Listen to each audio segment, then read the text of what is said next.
దేవునికి హృదయపూర్వకముగా నేను వందనాలు తెలియజేస్తున్నాను. అంత మాత్రమే కాదు, ఈ అవకాశంను అనుగ్రహించినటువంటి మన సీనియర్ సంఘ కాపరి గారైనటువంటి సామెలయ్య గారికి, పాస్టర్ ఆఫ్ లేఅవుట్ అయినటువంటి డేవిడ్ ప్రశాంత్ అయ్య గారికి, అదేవిధముగా మన సోల్మన్ పాస్టర్ గారికి, కాటపల్లి డానియల్ అయ్య గారికి, యూత్ కమిటీ ప్రెసిడెంట్గా ఉన్నటువంటి సహోదరుడికి, యూత్ కమిటీ మెంబర్స్కి, కూడొచ్చిన మీ అందరికీ ప్రభు పేరిట వందనాలు తెలియజేస్తున్నాను. అందరు బాగున్నారా? బ్రదర్ బాగున్నారా? గుడ్. సిస్టర్స్ బాగున్నారా? గుడ్. ప్రభువును బట్టి మనం బాగుంటాం. ఎవరిని బట్టి?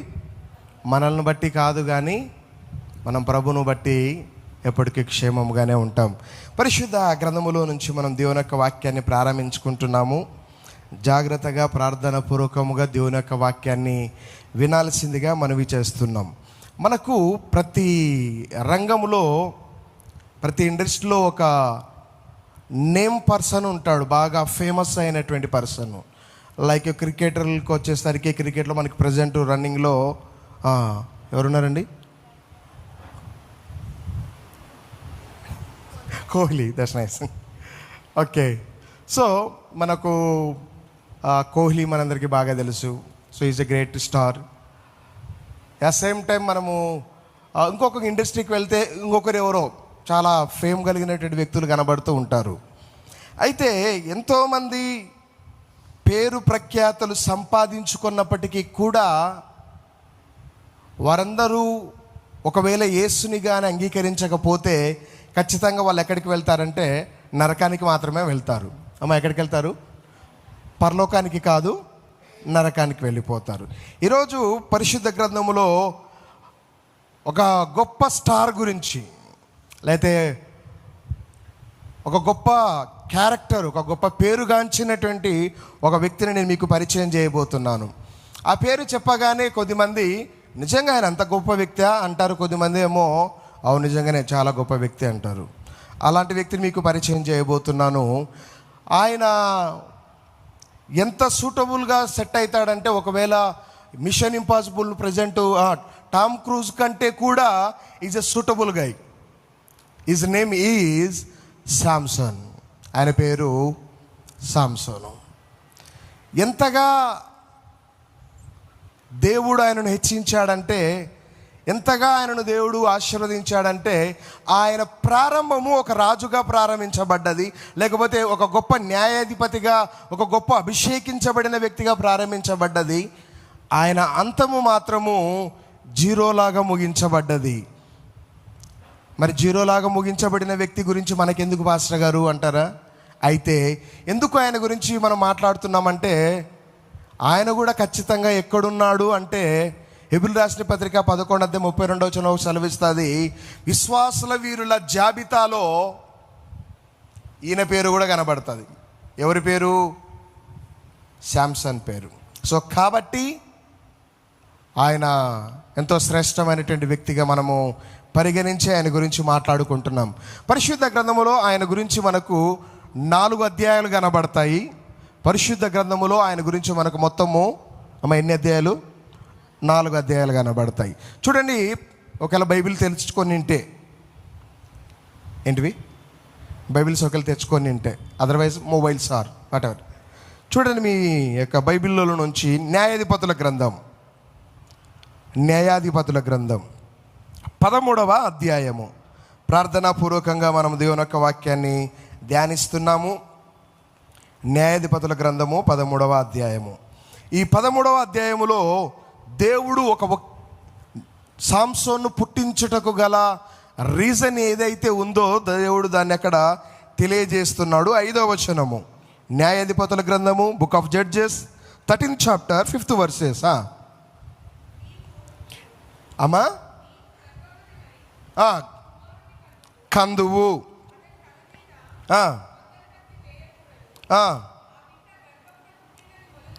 మొదలుకొని ఫిలిష్తీయుల చేతిలో నుండి. అమ్మ, దేవుడు అతన్ని పుట్టించుటకు గల what is the main purpose అంటే, ఫిలిష్తీయుల చేతిలో నుండి ఇశ్రాయేలు ప్రజలను ఏం చేస్తాడు ఆయన?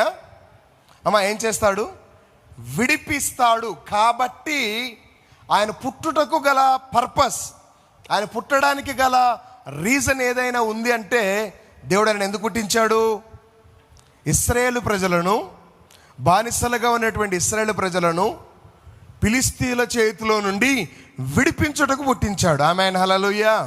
అయితే ఈరోజు దేవుడు మనల్ని కూడా పుట్టించాడు. మనం ఎందుకు పుట్టామో లెట్ మీ నో దట్. అది నాకు తెలిసి ఉండాలి, అది నీకు తెలిసి ఉండాలి. మనం ఎందుకు ఈ భూమి మీద దేవుడు మనల్ని ఆయన పోలికలో, ఆయన స్వారూప్యములో చేశాడు అనే విషయాన్ని మనము ఖచ్చితంగా గుర్తించబద్దులమై ఉన్నాం. సాంసోను ఎందుకు పుట్టాడండి? మా దేవుడు ఎందుకు ఆయనను పుట్టించాడు? ఫిలిష్తీయుల చేతిలో నుండి ఇశ్రాయేలు ప్రజలను ఆయన పుట్టడానికి పర్పస్ అదే. ఎక్సలెంట్ పర్పస్ అది. కొన్ని లక్షల మందిని యాజ్ ఎ రిడీమర్గా దేవుడు ఆయనను చూజ్ చేసుకున్నాడు. అయితే ఆయన గురించి 4 అధ్యాయాలు మనకు కనబడుతున్నాయి. 13వ అధ్యాయంలో మనము చదువుకుంటే 13వ అధ్యాయం అంతా 2 పేర్లు పెట్టుకోవచ్చు. 13వ అధ్యాయానికి మనము 2 వర్డ్స్ తోటి క్లోజ్ చేయొచ్చు. అదేంటంటే ఆరంభము, అభిషేకము. 13వ అధ్యాయానికి అంతా కలిపి 2 మాటలు, ఆరంభము, అంతము. అభిషేకము. 13వ అధ్యాయంలో లాస్ట్ వర్సెస్లో ఆ పదం మీకు కనబడతా. 13th వర్సెస్లో లాస్ట్ వర్సెస్ నాయన. 13వ అధ్యాయము 25వ వచనంలో last line, and the spirit of the lord.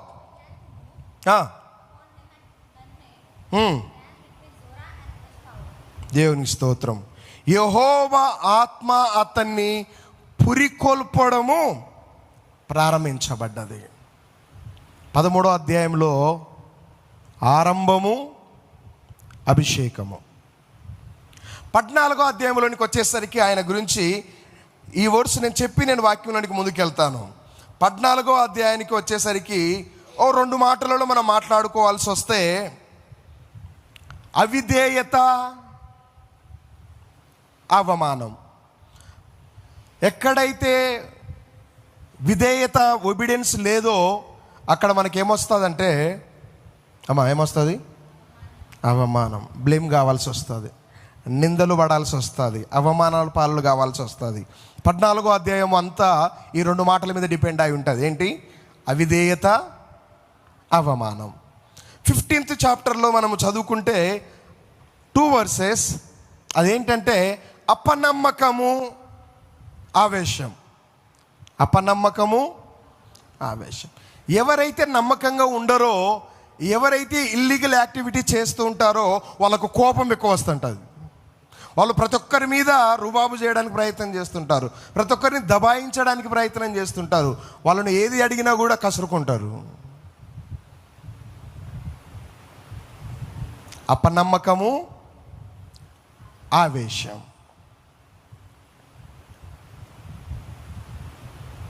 Samson గురించి ఎన్ని అధ్యాయాలు ఉన్నాయి? ఎన్ని అధ్యాయాలు అయిపోయినాయి? 3 అయిపోయినాయి బ్రదర్స్. 4th చాప్టర్ ఆయన గురించి. 16th చాప్టర్లో మనం చదివితే ఆయన గురించి ఆ 16వ అధ్యాయం అంతా ఏం చెప్తాదంటే, అంధకారం, ఈజ్ ఏ బ్లైండ్ పర్సన్ అయింది ఆయన. అంధకారం, అంతం. It's complete, it's over. మొత్తం 4 అధ్యాయాలు, 4 వర్డ్స్ చెప్పుకున్నాము. ఒక్కొక్క దానికి 2 చెప్పుకుంటూ వచ్చాము. 13th చాప్టర్లో ఏం చెప్పుకున్నామంటే బ్రదర్స్ చెప్తారా? Are you brothers? ఆరంభం. Thank you brothers. Sisters, 14th chapter అవిధేయత, అవమానం. థ్యాంక్ యూ అమ్మా. అండ్ 15th చాప్టర్ ఇక్కడ అపనమ్మకము, ఆవేశం. ఆవేశం వచ్చేసిందా? 16th అంధకారం. అయ్యే ఇక్కడ కొంచెం ఆవాజ్ ఎక్కువ వచ్చింది. అంధకారము, అంతము. ఈరోజు పరిశుద్ధ గ్రంథములో నుంచి ఈ 4 విషయాల్లో, ఈ 4 అధ్యాయాల్లోనే మనం ఉంటాము, ఎక్కడికి బయటకోము. నాకు ఇవ్వబడిన 30 minutesలోనే నేను క్లోజ్ చేస్తాను, జాగ్రత్తగా వినాలి. దేవుడు సాంసోన్ను ఎన్నుకున్నటువంటి విధానాన్ని మనం చదువుకున్నప్పుడు తన తల్లితోటి దేవుడు మాట్లాడాడు. వాళ్ళకు పాపము వివాహమై చాలా సంవత్సరాలు అవుతుంది, పిల్లలు లేరు. మేబీ ప్రార్థన చేస్తూ ఉండొచ్చు. వాళ్ళ హస్బెండ్ పేరు రాయబడ్డది మనోహ, ఆమె పేరు మనకు తెలియదు. ఒకరోజు ఆమె పొలంలో ఉన్నప్పుడు దేవదూత అక్కడికి వచ్చి ఆమెను దర్శించినట్టుగా, దేవుడు తనను దర్శించినప్పుడు ఆ విషయాన్ని ఆమె తన భర్తకు వెళ్ళి షేర్ చేసుకుంది. మళ్ళా వాళ్ళకు దేవుడు కనబడ్డాడు. అయ్యా, మీరు మాకు మరి ఇంత లేటుగా తర్వాత పిల్లలు ఇస్తా అంటున్నారు, వాళ్ళు పుట్టడానికి గల పర్పస్ ఏంటంటే దేవుడు చెప్పాడు, నా ప్రజలను నీ కుమారుడైనటువంటి సాంసోను ఏం చేస్తాడు, విడిపించడానికే నేను పుట్టిస్తున్నాను. వాడిని పెంచాల్సినటువంటి విధానము ఇది అనేసి తల్లిదండ్రులు మంచి ప్రార్థన పూర్వకంగానే కుమారుని పెంచారు. మన పేరెంట్స్ కూడా మంచి భక్తి గలవారు. వారు భక్తి గలవారు కాబట్టి ఈరోజు మనము చర్చిలో కూర్చున్నాం. ఒకవేళ వారి భక్తి గలవారు కాకపోయి ఉన్నట్లయితే ఈరోజు మనం ఇంకెక్కడో తిరిగేటోళ్ళం. అంతేనంటారా? Praise God. మంచి ప్రార్థనా పరులు, మంచి దేవుళ్ళు భయభక్తులతో పెంచారు. దినదినము దేవుల్లో వర్ధిల్లుతున్నాడు. అయితే 14వ అధ్యాయంలోకి వచ్చేసరికి ఆరంభించబడ్డాడు, అభిషేకం పొందుకున్నాడు. ఇప్పుడు అభిషేకం పొందుకున్న తర్వాత నెక్స్ట్ ఏం చేయాలి? యూ హ్యావ్ ఏ గ్రాడ్యుయేషన్,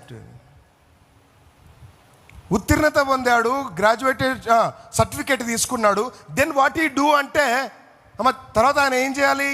ఏ పని కోసమైతే ఇంతకాలము ప్రయాసపడ్డాడో ఇప్పుడు దాని కొరకు, హలో, చదువుకొని సర్టిఫికేట్లు తీసుకున్న తర్వాత ఏం చేయాలి?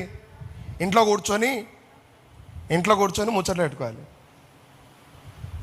ఏం చేయాలి?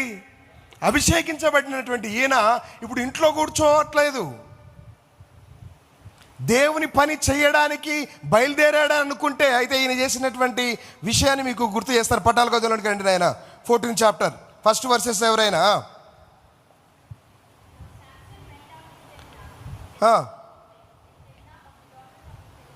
చాలమ్మా.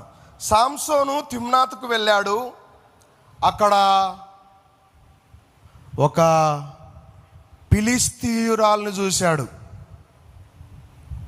చూసి అక్కడ రాయబడినటువంటి మాట, అతడు ఇంటికి తిరిగి వచ్చి, తిమ్నాతులో ఒక అమ్మాయిని చూసినాను, ఆ అమ్మాయిని నాకు ఇచ్చి పెళ్లి చేయండి. అయ్యా, ఆయనకు అప్పగించబడినటువంటి పని గురించి ఆలోచన రాలేదు. కానీ చదువుకున్న తర్వాత,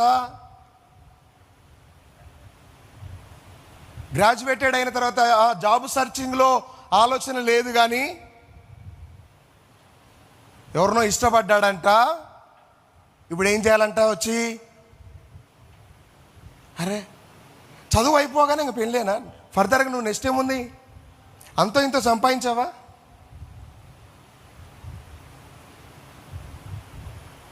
ఇంతకాలం కష్టపడి పెంచి పెద్ద చేసిన తల్లిదండ్రుల కోసము ఏదైనా చేయాలన్న ఆలోచన ఇంత కూడా రావట్లేదు ఈరోజు జనాలకి. నేను చూసినాను, వాళ్ళ నాయనతో చెప్తున్నాడు, నువ్వు ఏం చేస్తావో నాకు తెలియదు, నాకు ఖచ్చితంగా ఏం కావాలి? అదే అమ్మాయి పెళ్ళి చేయాలి. వాళ్ళ మమ్మీ డాడీ అన్నారు, అరే మనకు వాళ్ళకు అసలు పొత్తు లేదు. యాక్చువల్గా వాళ్ళ చేతిలో నుండి వాళ్ళు మనకి అగెనిస్టు, వాళ్ళ నుంచి మన ప్రజలను కాపాడడానికి దేవుడు నిన్ను కోరుకున్నాడు. విడిపించాల్సింది పోయి మళ్ళీ పోయి వాళ్ళ మధ్యలోనే నువ్వు కూడా పాతుకుపోతానంటావేంటి? అయ్యా, దేవుణ్ణి ఎరగని వారితోటి సహవాసం చేస్తే ఏమవుతుందంటే, మనం చాలాసార్లు అనుకుంటాము, నేను మార్చేసుకుంటాను పాస్టర్ గారు, నా ప్రార్థన గొప్పది, వాళ్ళు ఎట్లాంటి వాళ్ళనైనా సరే చర్చికి తీసుకొచ్చుకుంటాను, మార్చేస్తాను, ఏదో చేస్తామనేసి ఏవేవో కలలు కంటాము. కానీ సారు మారుద్దామనే బయలుదేరిండు. అక్కడికి వెళ్ళేసరికి ఏం జరిగిందంటే వాళ్ళ నాయన తీసుకొని వెళ్ళాడు, ఆ ఇంటిని దర్శించాడు. అక్కడ చూడండి 7th verses ఆయన 14th chapterలో.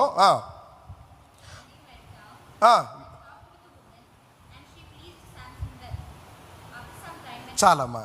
అతడు అక్కడికి వెళ్ళాడు, ఆ స్త్రీతోటి మాట్లాడాడు. ఆమె అతనికి నచ్చింది.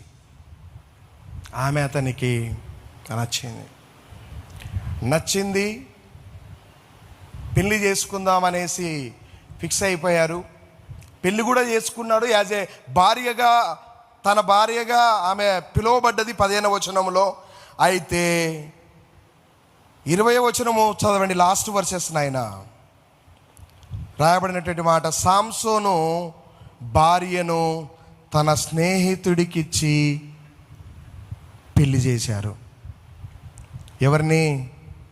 సాంసోను భార్యను తన స్నేహితుడికిచ్చి పెళ్లి చేశారు.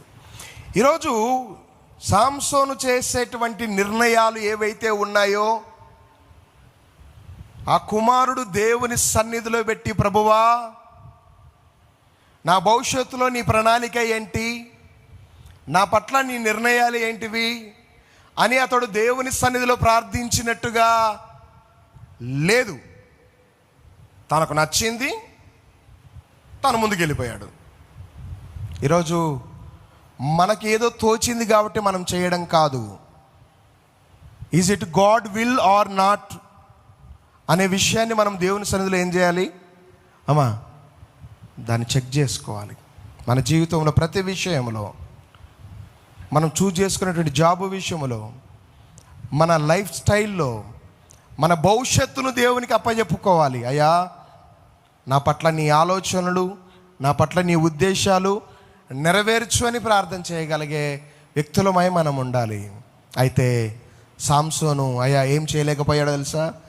దేవునికి సబ్మిట్ చేసుకోలేదు. సో కాబట్టి ఏమొచ్చింది? 14వ వచనానికి మనం చెప్పుకున్న 2 పదాలు ఏంటివో తెలుసా? 14వ అధ్యాయానికి మర్చిపోయినారు. అయ్యా అవిధేయత. అయ్యా ఇప్పుడు ఏమొచ్చిందో తెలుసా? అక్కడ అవిధేయత చూపించాడు. మొదటి వచనములో 14వ అధ్యాయములో దేవుడు వద్దన్న ప్రాంతానికి వెళ్ళాడు. తల్లిదండ్రులకు ఇష్టం లేని దాన్ని ఏదో చేయాలని ప్రయత్నం చేశాడు. ఈ చివరి వచనంకి వచ్చేసరికి తను నాది అని దేనికోసం అయితే పరిగెత్తిండో, ఎవరి కోసమైతే తన టైమును, తన జీవితాన్ని తను నష్టపరుచుకొని ముందుకెళ్ళిపోయాడో, ఎవరైతే కావాలనుకుని వెళ్ళాడో అదే వ్యక్తులు ఆయనకు నిందల అవమానాలు మిగిలిచి వెళ్ళిపోయినారు. ఒక మాట చెప్పాలంటే అట్లా సింపుల్గా అట్ట కొట్టేసి వెళ్ళిపోయినారు. ఇప్పుడు మన సార్కి ఏమొచ్చిందంటే కోపం వచ్చేసేసింది. సాంసోన్ అంటేనే మనకు ఉన్న సండే స్కూల్ నుంచి మనం నేర్చుకుంటున్నాం. సాంసోన్ అంటే ఎవడురా? భలే భలే భలే భలే వీరుడు. ఆ సాంసోన్కు కోపం వచ్చి ఒక్క గాడిద ఎముక తీసుకొని 1000 మందిని చంపేసినాడు. ఎవరి కోసము? చాలామంది యవనస్తులు వారికి ఉన్నటువంటి టాలెంట్ను అన్వాంటెడ్ వాటి కోసం వాడేస్తుంటారు. అది దేవుని మహిమ కొరకు వాడుకోరు. కానీ దేవుడిచ్చినటువంటి ఆ స్ట్రెంగ్త్ను, దేవుడిచ్చినటువంటి ఆ తలాంతులు, ఆ టాలెంట్స్ను మిస్యూజ్ చేసుకుంటారు. అది మనకు ఏమాత్రం ఆశీర్వాదము కాదు. దేవుడు మనకిచ్చినటువంటి దానిని దేవుని మహిమ కొరకే మనము వాడుకోవాలి. అప్పుడే అది మనకు దీవెనకరముగా మార్చబడుతుంది. ఆరంభించబడ్డాడు, అభిషేకం పొందుకున్నాడు. కాకపోతే ఏం చూపించాడు? అవిధేయత చూపించాడు. తద్వారా ఏమొచ్చింది? అవమానాలు వచ్చినాయి. అవమానాలు వచ్చినాయి కాబట్టి దేవుని వదిలేసి వెళ్ళాలా? అయ్యో లేదు. ఏం చేయాలి నెక్స్ట్? అయ్యా నిన్ను కాదనేదో తొందరపడ్డాను, నీకు సబ్మిట్ చేసుకోవాల్సిన నేను నీ సన్నిధిలో సబ్మిట్ చేసుకోలేకపోయాను, నీకు వ్యతిరేకంగా నడుచుకున్నాను, give me one more chance అని దేవుని పాదాల దగ్గరికి వచ్చి అడగాల్సింది పోయి, అయ్యా మళ్ళీ ఏం చేస్తున్నాడు తెలుసా? బలాన్ని పట్టుకో, తనకున్నటువంటి స్ట్రెంత్ తోటి గాడిద ఎముకను తీసుకొని 1000 మందిని చంపేసాడు. అంతటితో ఆగలేడు ఆ సారు. 300 నక్కల తోకలకు కట్టేసేసి తగలబెట్టేసేసాడు. ఏమవుతుందయ్యా నీకు ఉన్నటువంటి జ్ఞానంతో నువ్వేం చేస్తున్నావు? My dear brothers, my dear sisters, యవ్వన కాలం అనేది బహు విలువైనది. ఈ సమయంలో నువ్వు తీసుకునే ప్రతి నిర్ణయము తర్వాత నీ భవిష్యత్తు మీద ఆధారపడి ఉంటుంది. దేని విషయంలో మనం తొందరపడి నిర్ణయాలు తీసుకునేటువంటి సమయం అయితే ఇది కాదు. దేవుని పాదాల దగ్గర పడి, ప్రభా నీ చిత్తము, మీ ఆలోచన నాకు తెలియచేయని మనం ప్రార్థన చేయబద్దులమై ఉన్నాం. 15th వర్సెస్కి వచ్చేద్దాం. 15వ అధ్యాయంలోనికి రండి. 15th chapter 9 first వర్సెసా?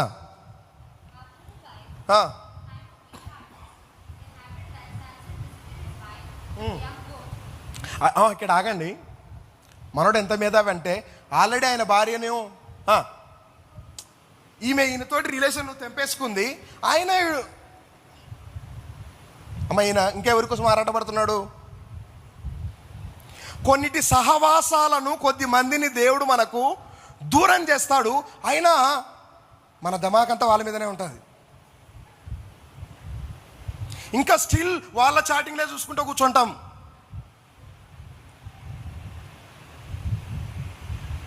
ఈసారి మళ్ళీ ఏం చేస్తుండే తెలుసామా? ఈయన కాదని ఆమె వెళ్ళి ఇంకొకరితోటి ఉంటుంది. అయినా కూడా ఈయన మళ్ళీ ఏం చేస్తున్నాడంటే, ఒక్కసారి అయ్యా వెళ్తూ ఏం పట్టుకుపోయిందో తెలుసా? అక్కడ రాసి ఉంటుంది మేకపిల్లను, అంటే ఐఫోన్ 15. మేబీ ఈ ఐఫోన్ గిఫ్ట్ ఇస్తేనన్నా మళ్ళీ తిరిగి నేనంటే ఏమన్నా ఇంట్రెస్ట్ చూపుతాదేమో. ఆ సార్ మళ్ళీ వెళ్ళిపోయింది ఆమె దగ్గరికి. అస్సలు ఇంత కూడా ఆయన ఇంకేమి ఇచ్చిండో ఈయనకంటే అస్సలు పట్టించుకోవట్లేదు నేను. ఇప్పుడైనా ఆయన దేవుడు తనకిచ్చినటువంటి దాన్ని, ఆ అభిషేకాన్ని కావచ్చు, ఆ తలాంతును కావచ్చు, ఇప్పుడైనా దేవుని సన్నిధిలో ఆ బలాన్ని వాడుకోవడానికి ఇష్టపడట్లేదు. కానీ మీరు అక్కడ వాక్యాన్ని చూస్తే అయ్యా ఒక బాధకరమైనటువంటి కొన్ని విషయాలు కనబడతాయి మనకు. 18వ వచనంలో, అప్పుడు అతనికి విపరీతమైన దాహము వేసి యెహోవాకు ఇలాగు ప్రార్థన చేశాడు, నీ సేవకునికి గొప్ప విజయం అనుగ్రహించావు, ఇప్పుడు నేను దాహముతో మరణిస్తే. అయ్యా దేనికోసం ప్రార్థించడం తెలుసా?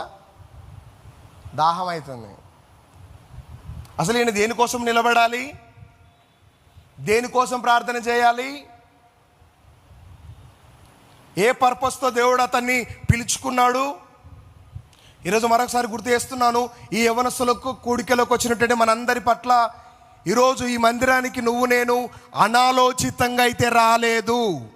ఇది దైవ ప్రణాళిక. ఆమేన్, హల్లెలూయా. ఆయన ప్రణాళికలో భాగంగా దేవుడు నన్ను ఇక్కడికి దేవుడు తీసుకొచ్చాడు. దేనికోసమైతే అడగాలో దానికోసం కాకుండా కొద్దిసేపు ఉండి వెళ్ళిపోయే వాటి కోసము, ప్రభా నువ్వు నాకు అది చేయి, ప్రభా నాకు ఇది చేయి అనేసి తాపత్రయపడుతున్నాడు. దేవుడికి సాంసోన్ అంటే ఇష్టం లేదా? ఇష్టమే. అసలు ఆ సాంసోన్ను ఇచ్చింది ఎవరు? దేవుడే. మరి సాంసోను దారి తప్పిపోతుంటే మనం దేవునితో చెప్తుంటాం, ప్రభా మనం ఒక దారిలో నడుస్తున్నప్పుడు మనకేం ఉల్టా జరగకపోయింది అనుకో, ఇది దేవుని చిత్తం కాబట్టే అన్ని సాఫీగా. అబ్బా కాదు కాదు కాదు, మనకు అనుకూలంగా ఉన్నంత మాత్రాన ఇది దేవుని చిత్తమని అనుకోవడానికి వీలు లేదు. ఆటంకాలు అడ్డులేమి తగలకట్లేదంటే ఇది ప్రభువే ఏర్పాటు చేశాడు అనుకుంటాం మనం. కాదు కాదు, నాశనానికి తీసుకెళ్ళడానికి అయా దుష్టుడు లాక్కెళ్తుంటాడు.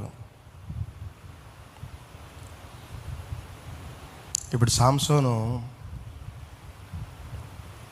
ఆయన ప్రేమను ఇప్పుడు ఏం చేయడం ప్రారంభించాడో తెలుసా? ఇంకొక చోట వెతుక్కోవడం ప్రారంభించాడు. అయ్యా ఒక చోట ఫెయిల్యూర్ అయిండు, ఇప్పుడు సెకండ్ ట్రయల్ ఇంకొకరిని ట్రై చేయడం స్టార్ట్ చేశాడు. అక్కడ పదము ఈ విధంగా రాయబడి ఉంటుంది, 4th verses, 16th chapter 4th verses. చదువునైనా.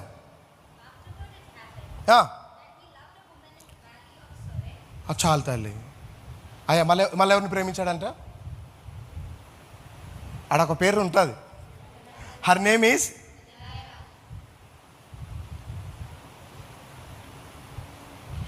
ప్రేమను వెతుకులాడుకుంటున్నాడు కానీ ప్రేమామయుడైనటువంటి దేవుని దగ్గరికి మాత్రం రావట్లేదు.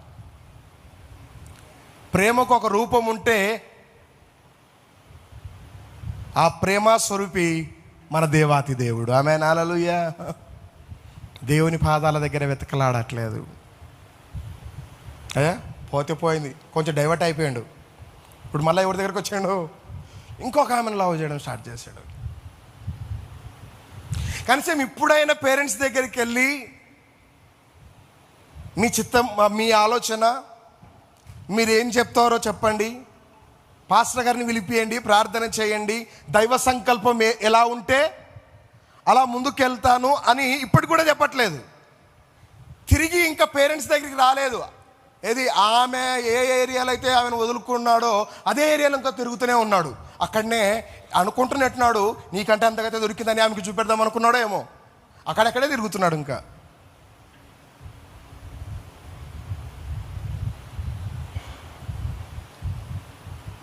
ఆమె ఈ దెలీలా అనే ఆమె ఎలాంటిదంటే అంత మనీ మైండ్ సెట్ ఆమెది.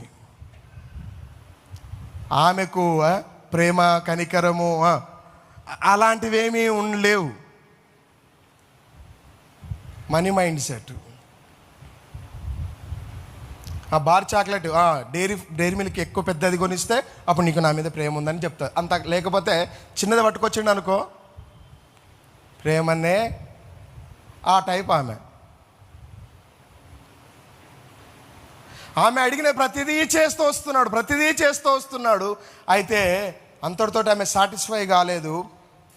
ఒకరోజు ఆ ఫిలిష్తీయులు సర్దార్లు ఆమె దగ్గరికి వచ్చి, అమ్మ ఒక పని చేయి, మేము సాంసోన్ను పట్టుకోవాలనుకుంటున్నాము, చంపేద్దామనుకుంటున్నాము, నువ్వు పట్టిస్తే నీకేమిస్తామో తెలుసా? ఒకవేళ నిజంగా ప్రేమించింటే ఏం చెప్పాలి? ఏం చెప్పాలి?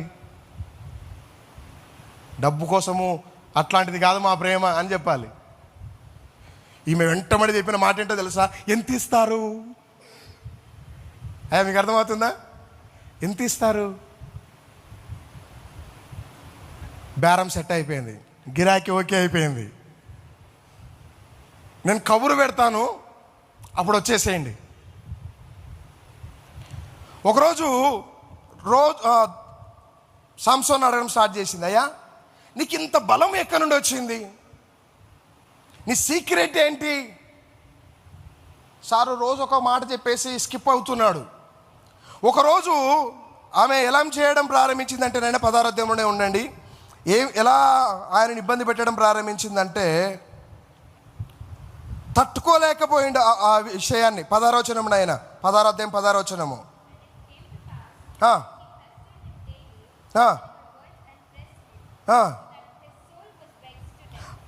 అమ్మా ఈ సోల్, అది విషయం. ప్రాణము విసిగిపోయిందంట. అంటే అంత టార్చర్ పెడుతుంది. లాస్ట్లో లవ్ యూ అని చెప్తుంది, కానీ అడగడం మాత్రం అన్ని బరాబర్గా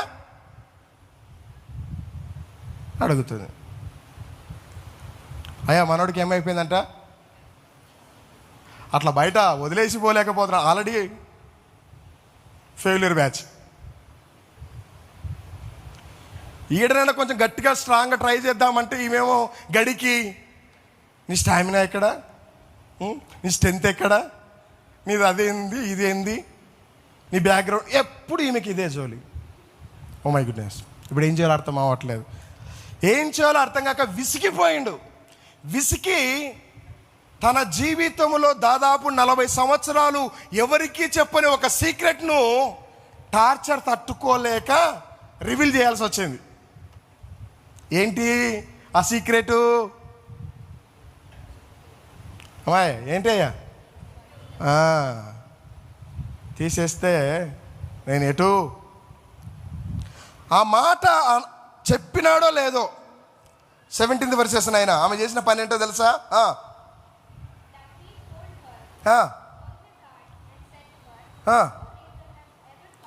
19th తల్లి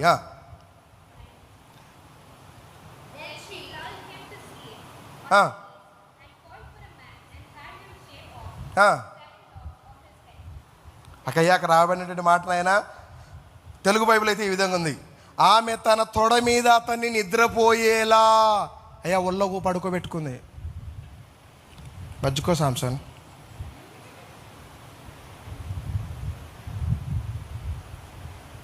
మనోడు ప్రేమ అనుకోనేసి ఈ ప్రేమ కోసమే కదా నేను ఇంత తాపత్రయపడుతున్నాను అనుకోనేసి అరాంగా కొంచెం స్లీప్లోకి వెళ్ళిపోయాడు. నిద్రలో నుంచి మేలుకొని వచ్చేసరికి అయ్యా ఏముంది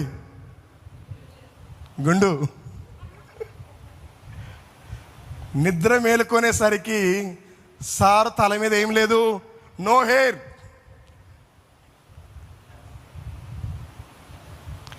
ఇప్పుడు ప్రతిసారి కట్టేసేది, ఇప్పుడు కట్టేయలే.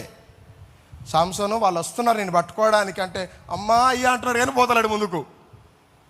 ఎప్పటిలాగానే అక్కడ రాబడినటువంటి మాట, ఎప్పటిలాగానే విరజిమ్ముకొని పోదామని అనుకున్నాడు. కానీ అక్కడ రాయబడిన ఒక పదము తల్లి మీకు గుర్తు చేస్తాను. 19వ వచనంలోనే లాస్ట్ లైను 19th verses ఎందుకంటే అప్పటికి అతనిలో బలము తొలగిపోయెను, యెహోవా ఆత్మ అతనిని విడిచిపోయెను. దేవుని యొక్క సన్నిధి తోడుకున్నంత వరకు ఏం చేసినా నడిచింది. అయ్యా ఎప్పుడు ఏం చేసినా నడుస్తుంది కదా అనేసి అదే కంటిన్యూ చేసుకుంటే, సామెతల గ్రంథం 29వ అధ్యాయం 1వ వచనం వాక్యం సెలవిస్తుంది, ఎన్నిసార్లు గద్దించినా లోబడని వాడు హఠాత్తుగా ఏమవుతాడు? నాశనం అయిపోతారు. అంతే. ఎట్లా? సడన్గా ఏదో ఒక ఇన్సిడెంట్ అవుతుంది మనకు. ఈరోజు దేవుని సేవకునిగా మీకు గుర్తు చేస్తున్నాను, దేవుని యొక్క ప్రేమను నిర్లక్ష్యం చేయొద్దు. దేవుడు మీకు ఇచ్చినటువంటి ప్రతి సామర్థ్యాన్ని, ప్రతి తలాంతును ఆయన మహిమ కొరకు మనము వాడుకోవాలి. మన యవ్వన జీవితాన్ని ఆయన చేతిలో పెట్టాలి. దేవునికి నువ్వు చెప్పాలి, ప్రభా నేనున్నాను, నన్ను పనికొచ్చే పాత్రగా చేయి. అయ్యా సాంసోను గురించి మనము 13వ అధ్యాయంలో మాత్రమే ఒక పాజిటివ్ వర్డ్స్ విన్నాం అంతే. మీకు అర్థమవుతున్నదండి? 14th చాప్టర్లో కానీ 15th చాప్టర్లో కానీ ఆయన గురించి వినడానికి మంచి విషయాలు ఏమి? ఈరోజు ఆయన కూడా మనలాంటోడే. మనమే మంచోళ్ళమా? ఎవరైనా నేను మంచివాణ్ణి అని ఏమైనా చెప్పుకోగలుగుతున్నారా? నీతిమంతుడు లేడు ఒక్కడును. అందరు ఏం చేసి నేనెప్పుడు చేసిన పాస్టర్ అన్నారు రకండి. దేవుడు స్క్రీన్ ఇస్తాడు మీకు. ఆయన ఇచ్చే మహిమను పొందలేకపోతున్నాము.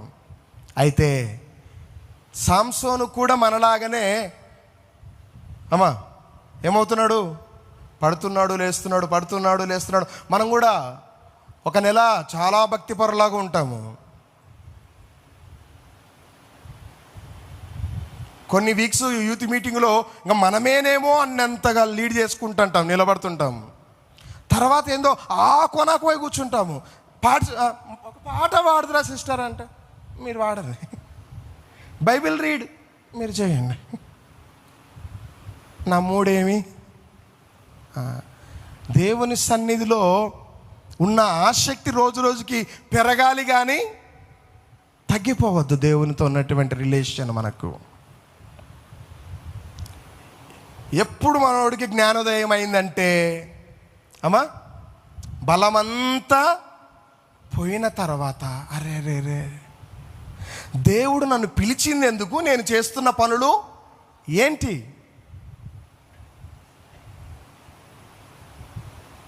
ప్రార్థన చేయడం ప్రారంభించబడ్డాడు. ప్రార్థన చేయడము ప్రారంభించబడ్డది అక్కడ. అక్కడ సాంసోను బ్రతికుండగానే తీసుకొచ్చి ఏం బీకేసేసినారు తల్లి? కనుగుడ్లు బీకేసేసినారు. గుడ్డోడైపోయాడు. అంత మాత్రమే కాదు, ఒక ఎద్దుకు కాడి కట్టి తిప్పినట్టుగా ఆయనను ఒకప్పుడు ఒక గాడిద ఎముకతోటి ఎంతమందిని 1000 మందిని చంపినటోడు ఇప్పుడు ఊరికే కాడి కట్టేసి తిరుగురా అంటే తిరుగుతున్నాడు అంతే. అంత బలహీనపరచబడ్డాడు. అయినప్పటికీ కూడా దేవుడు నమ్మదగినటువంటి వాడు.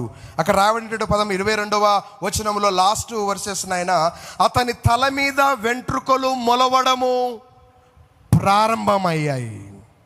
ఏమి ప్రారంభమయ్యాయి అంటే మరలా దేవుని యొక్క అభిషేకము, మరలా దేవునితో సంబంధము, మరలా ప్రార్థన జీవితాన్ని తిరిగి ప్రారంభించుకున్నాడు. ఈరోజు పడిపోయినాను కదా అనేసి నువ్వు అక్కడే ఉండడము కాదు, కానీ పడిపోయిన స్థితిలో నుండి తిరిగి లేవనెత్తగలిగిన వాడు మనం ఆరాధించేటువంటి దేవుడు. ఆమేన్, హల్లెలూయా. ఈరోజు సాంసోను వచ్చాడు, ప్రభువా నన్ను తిరిగి లేవనెత్తు, నా పొరపాట్లు సరిచేయి. దేవుని సన్నిధిలో ప్రార్థించాడు. మరలా హేరు మొలవడం ప్రారంభించబడింది. ఇప్పుడు అతను చేసినటువంటి ప్రార్థనలో చివరిగా ఒక మాట చెప్పి నేను ముగిస్తాను. 26వ వచనము. Then Samson said to the Lord, let me feel the pillars. Samson అక్కడ ఉన్నటువంటి వ్యక్తితో చెప్తున్నాడు, అయ్యా ఈ గుడికి ఏదైతే ఈ దాగోను గుడికి ఆధారముగా ఉన్న స్తంభాలు ఉన్నాయో ఆ స్తంభాల దగ్గర నన్ను నిలబెట్టు.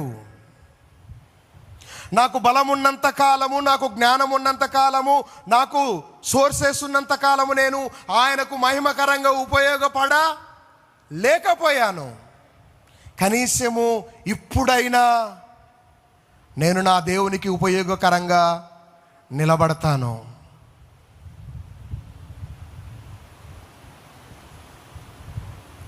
తాను దేవుని సన్నిధిలో, ప్రభువా ఇప్పుడైనా నేను నీకు ఉపయోగకరంగా ఉండాలయ్యా. చాలాసార్లు మనకు చూపు బాగా కనబడుతున్నప్పుడు బైబిల్ చదవం, కొంచెం బ్లర్గా ఏదో ఈ మధ్య కనబడట్లేదు అన్నప్పుడు దేవునితో చెప్పే మాట్లాడి తెలుసా, ప్రభువా నువ్వు కానీ నా కంటి చూపు బాగా కనబడేటట్టు చేస్తే బైబిల్ రీడింగ్ రెగ్యులర్గా నేనే చేస్తా. గొంతు బాగున్నప్పుడు పాటలు పాడము, ఆ గొంతు సరిగ్గా పని చేయకుండా పాడడానికి రాకపోతుంటే, ప్రభువా నువ్వు కానీ నన్ను ముట్టి బాగు చేసినావనుకో, నీకోసం నేను నిలబడి పాట పాడతా.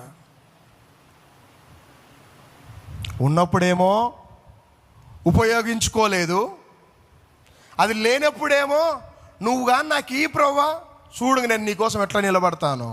దేవుడు అంటాడు, చేసినావులే, నేను చూసిన ఇంతకుముందు, ఉన్నప్పుడు పగలు తీసినావు కానీ ఇప్పుడేదో వచ్చి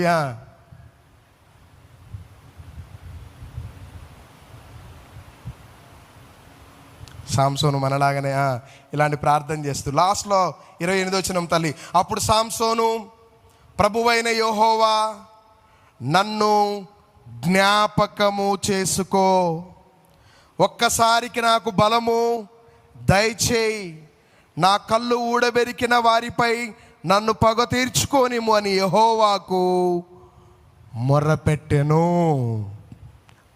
సాంసోను చేసినటువంటి చివరి ప్రార్థన, అయ్యా నన్నొక్కసారి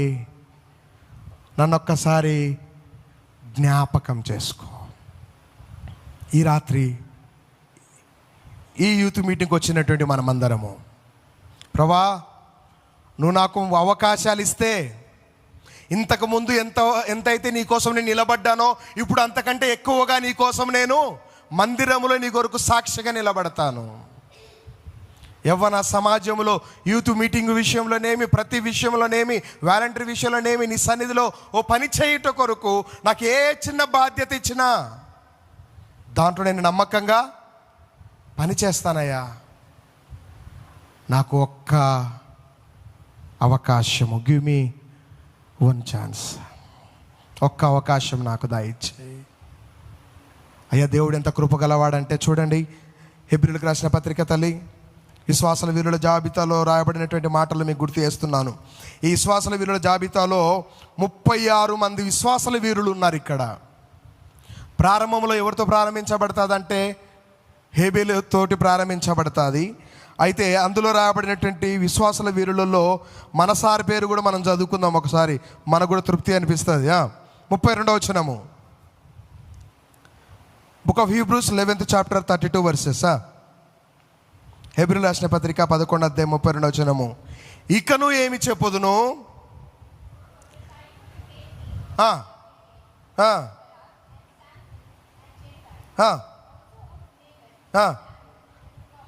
బా సాంసోన్ గారి పేరు ఎవరి పేర్లతోటి యాడ్ చేయబడ్డది ఇక్కడ? దావీదు, సమూయేలు, యెషయా ప్రవక్త, యోప్తా, గిద్యోను, బారాకు. అయ్యా దేవుడు ఆయనను క్షమించాడా, లేకపోతే నువ్వు అట్లా చేసినావు కదా అనేసి వదిలేశాడా?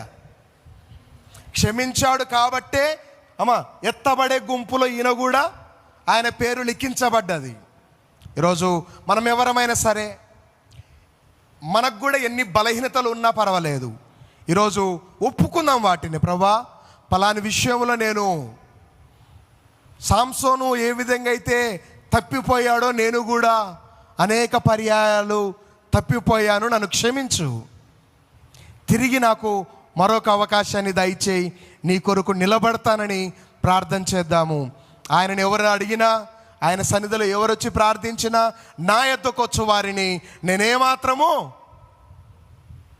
మీరు చెప్తారేమో అనుకున్నా, చెప్పకండి పర్లేదు.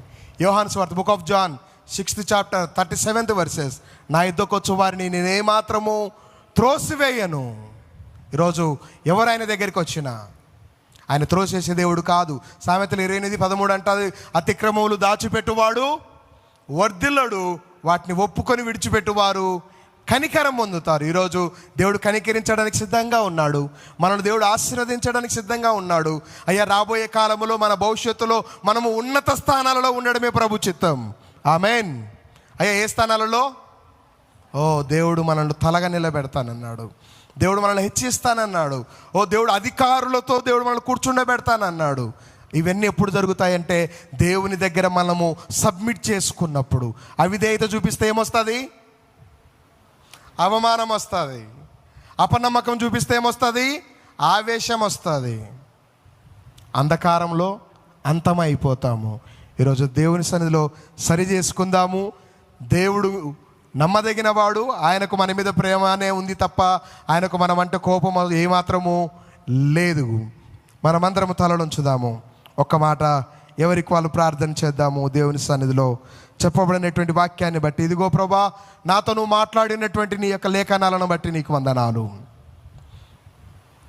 ప్రభా. నీకు స్తోత్రములు తండ్రి.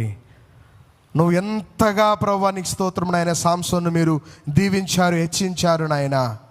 మేము కూడా ప్రభా నీకు స్తోత్రములు తండ్రి. సాంసోనులాగా అనేక సార్లు పడిపోయి ఉన్నాము తండ్రి. మాకు తెలుసు, ఎక్కడ పడ్డామో కూడా తెలుసు, ఏ విషయాల్లో బలహీనమో మాకు తెలుసు.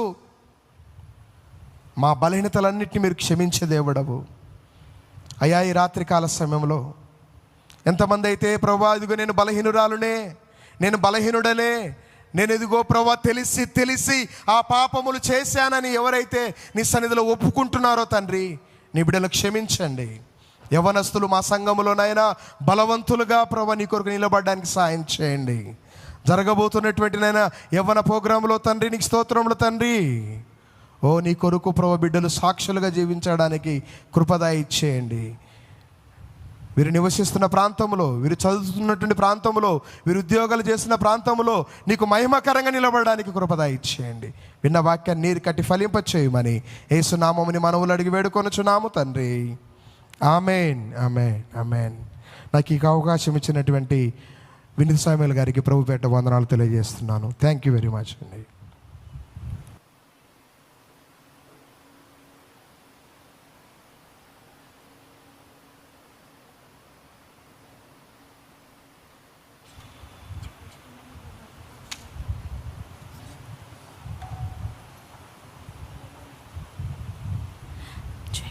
Thank you, Anna, for sharing such a wonderful sermon. I'm sure everybody is blessed by the word. Let us give a mighty hand of praise to the Lord.